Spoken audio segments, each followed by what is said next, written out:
Yes, people, welcome back to another video on Thai Sports where we're looking at this Liverpool transfer window because despite it being international break, the Premier League is set to return and now Liverpool are set to unleash their fantastic transfer window as they look to defend the Premier League title for the first time. Can they be stopped?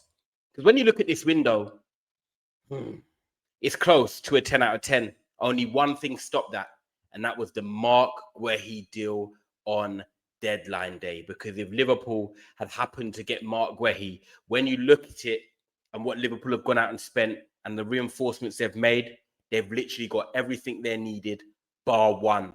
And look, we all know you're not going to get everything you want in one transfer window. That midfielder, that number 6, that is going to come next season. You know that. It's ready-made. Liverpool are probably going to go out and buy Adam Morton, just throwing a name out there. But if they had got Mark Guehi from Crystal Palace, this window would have been 10 out of 10. But I can't market that. But let's get into it and discuss this Liverpool transfer window. Guys, make sure you like and subscribe if you're Liverpool fans. Show some love as well, because this is the window you guys entail. Now you look at it. Alexander Isak. You've got Florian Wirtz. You've got Milos Kerkez. You've got Jeremie Frimpong. And you've got Giovanni Leone, who was signed from Parma. The centre-back, he's young. I don't know much about him, so I'll be honest with you. I won't say too much because I haven't watched him. And you know me, guys, I like to watch players with my own eyes. But he's very talented, apparently, and he is going to be the reserve centre-back as number 3. But they did want more experience than Mark Guehi. But let's talk about the big hitters, because Alexander Isak is the first one that came through the door. And you look at that player in Alexander Isak, and what can we say, people? What can we say?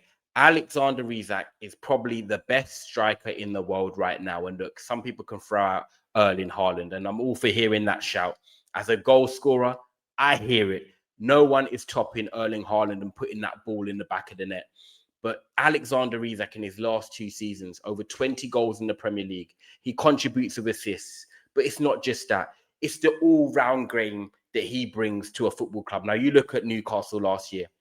You look at Newcastle the year before that. He is the catalyst. He is the guy that allows players like Jacob Murphy, Anthony Gordon to thrive in that final third. He is the link man. He can drop in, hold the ball up, spin off. He can go out wide on the left, dribble with it, just like Thierry Henry, which is why a lot of Arsenal fans wanted him to cut inside and hit it with his right foot. But when you look at Alexander Isak, what Liverpool have got in terms of spending 130 million plus on a player like him at 25 years of age is you're getting the best striker in the world in terms of all-round game in his peak.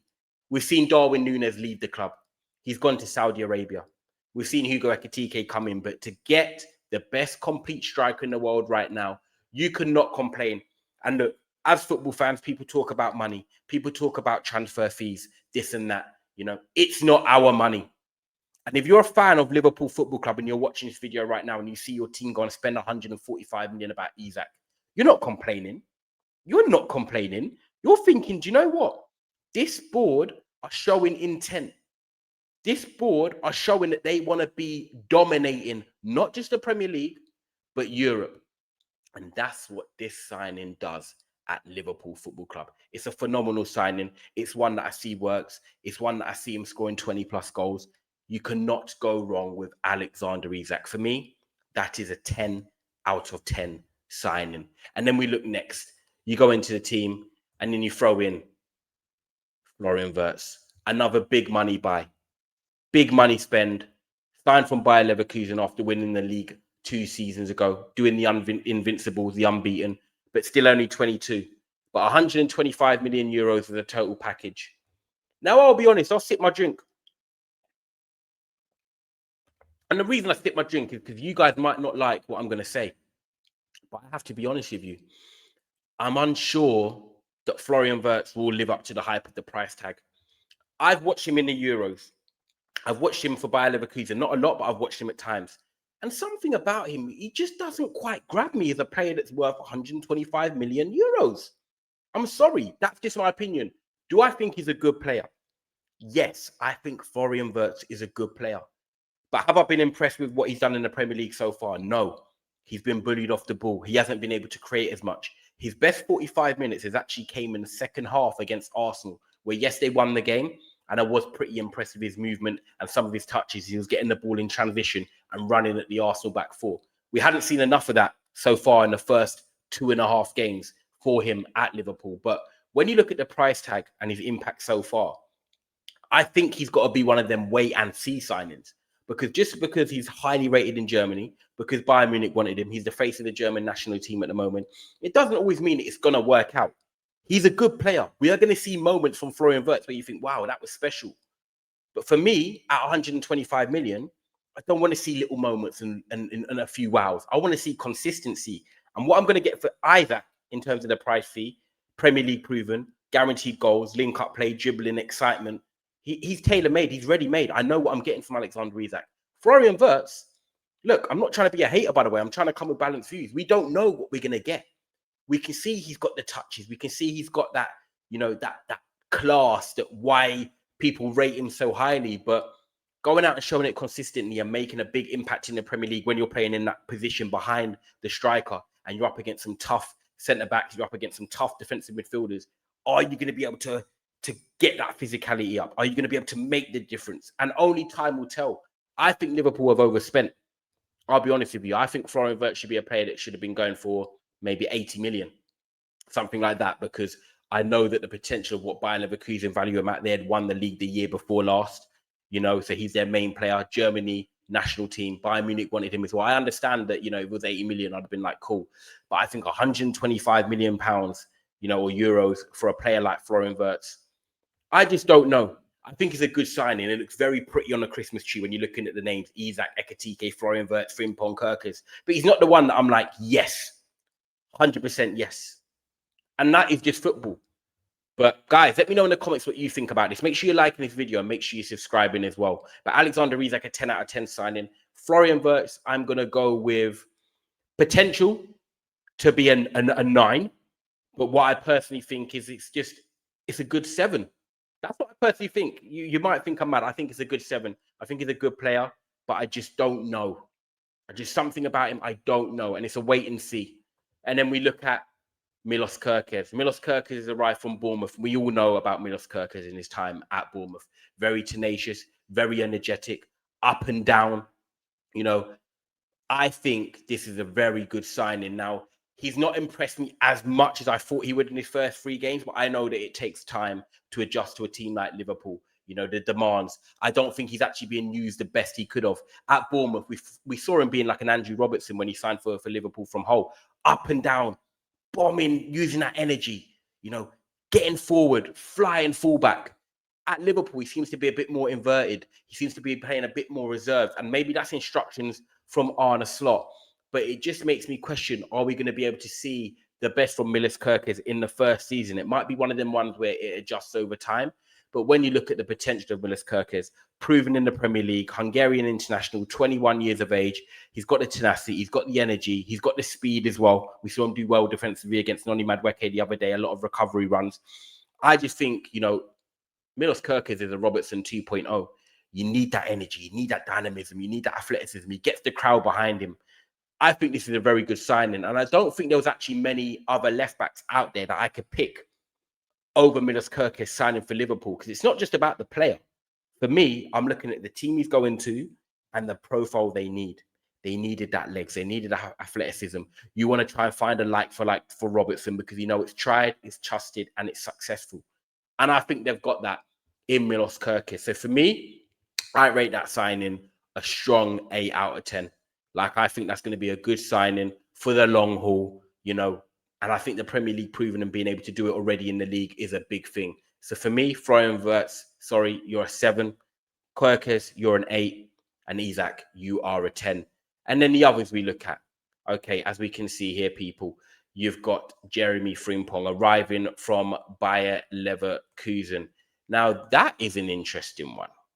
That is an interesting one because people are looking at it and saying, is he the right profile? Is he the type of player that Liverpool needed right now? Yes, they needed a right back, but is he the right profile of right back? That's what I don't know. If you ask me out of Kerkez and Frimpong, who's more suited, it's more 100% Kerkez with the Premier League proven and the way he plays and the way they do things on that left-hand side. But you're going from Trent to a Frimpong. Trent's passing exquisite. We all know about the quality of Trent's passing. Trent going forward, he's all right. He's pretty good, but he's not going to bomb past your man. He's going to maybe go into this just after the halfway line and put some great crosses in. He's not going to be marauding up and down the pitch. He's kind of changed his profile. Frimpong really likes to get forward. He likes to press up high. We know that's going to leave space in behind. And, you know, Konate, Van Dijk, they're going to have to be doing a lot of covering for Frimpong when he's back fit and playing. But when I look at Frimpong, I think it's a good player. I just don't know how great he's going to be at Liverpool. I think he can be good at Liverpool, but I can also see where people might have their question marks, have their doubts. But then again, Liverpool might be trying to change the approach. You know, Arne Slot did not bring Trent Alexander-Arnold into the football club. He's come from the academy. So when you look at, you know, Arne Slot bringing in the players he wants, let's not forget he didn't have a window last year. Arne Slot has gone out and said, I want Jeremie Frimpong. The Dutch connection. There might be something in his game that he likes about Jeremie Frimpong with his energy and speed and getting high up the pitch. And he now is trying to get Liverpool playing more his way. Last year, he had to adapt and, you know, meet the players halfway and find the best ways that, you know, it could work for the team. And it did. Mohamed Salah had one of his best seasons in the Premier League. But now it's about putting more of his stamp on his things, getting players that he wants in. And it looks like Jeremie Frimpong is that guy. Jeremie Frimpong, I am going to rate at a 7 out of 10. I think it's another good player, but I'm just waiting to see how it works, how much consistency we can get out of him, because he's got the raw potential. And I think the thing that impresses me most about these Liverpool signings is the age. Alexander Isak, 25, Florian Wirtz, 22, Milos Kerkez, 21, Jeremie Frimpong, 24, and the defender I mentioned, Giovanni Leone, is only 18. So he's got many years to develop. So that is very interesting when it looks at, you know, Frimpong, Kerkez, they've come in as the new fullbacks. What are they going to be like? Well, let's see. Guys, make sure you are liking this video. Make sure you are subscribing if you're new as well. This is a review of Liverpool's transfer window, because the player that is not on that list, but I am going to discuss, is the striker himself. He's been striving. He's been scoring. He's been making an impact. It's Hugo Ekitike. Now, he has arrived from Eintracht Frankfurt. He's now a French international. He's been in the under-21 setup for a long time, and he arrived for around 95 million euros as a total package. 23. But again, this is a signing I do like. We've seen that Newcastle wanted him. Newcastle wanted him to replace Alexander Isak. But unfortunately, they couldn't even get him. Then they had to turn their attention to Sesko. Couldn't get him. They then got Waltmarder from Stuttgart. But Liverpool said they had other plans. Darwin Núñez is leaving. Unfortunately, the tragic loss of Diogo Jota. They've had to replace their attack. Had to replace Luis Diaz as well. And they've got someone in Hugo Ekitike that can play centre forward, can play it on the left. The ability to dribble, the ability to score, can hold up the ball. He's physical enough in the air. He's tall. He's rangy. Him and Isak are great profiles for Liverpool to have, because they can all drop in, facilitate and get the best out of, hopefully, Florian Wirtz, you know, Cody Gakpo, Mohamed Salah. They're not just number 9s that want to score goals. And I think that's where Liverpool have struggled when they got Darwin Núñez in. He was an old-fashioned number 9 that wants to be on the shoulder and scoring goals. But if he wasn't scoring, he wasn't impacting the game. We've already seen with players like Isak, with Ekitike, they can impact the game whether they're scoring or not. And Ekitike has come in and he's established himself as the starter at Liverpool for now. And no one's complaining about Isak. Give Isak time. Let him get fit. Let him come off the bench next couple of games, because Liverpool fans know that with what Ekitike is providing and giving them, it's enough. They're winning games. He's scoring goals. And he's been a valuable contribution to the team. And I think Ekitike's trajectory is only to go up. I think he's one of them players that once he adjusts to the Premier League even more, he's going to get better and better. And we at times could see Alexander Isak and Ekitike playing together, because one can drift off on the left and one can stay centre forward.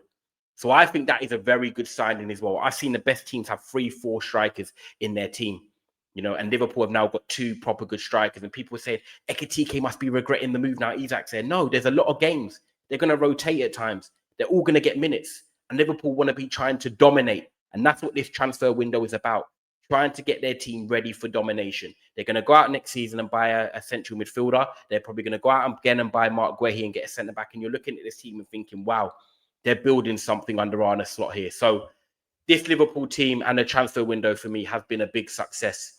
I think the Ekitike signing is an 8. I really like it. It's just below Isak. But in terms of what he's going to bring to this football club, I think it is going to be successful. So overall, I am giving Liverpool's transfer window an 8. The lack of a centre-back and the lack of a number 6, I think just makes it fall short. If they had got Guehi, potentially we're looking at a 9, 10 here, but you can't get everything you want. And to have an 8 out of 10 window, slash maybe 8.5. Let's go with 8.5. I think it's an 8.5 window. It's not an 8. Let's not discredit that. They've got a fullback. They've got Florian Wirtz. They've got 2 strikers. Yeah, 8.5 or 9. Because you're not going to get everything you want in a dream window. It might 8.5. Yeah, they've got the centre back. It's a 9, definitely. Let's go with 8.5. It's better than an 8, but it might just fall below a 9. But guys, let me know your thoughts on this Liverpool window. I think it's a very good window. I think there's signings that are going to make instant impacts, and there's signings that really suit the Premier League. So guys, like this video, subscribe, and I'll always check out your comments. So please let me know your thoughts. That is the Liverpool transfer window for 25-26.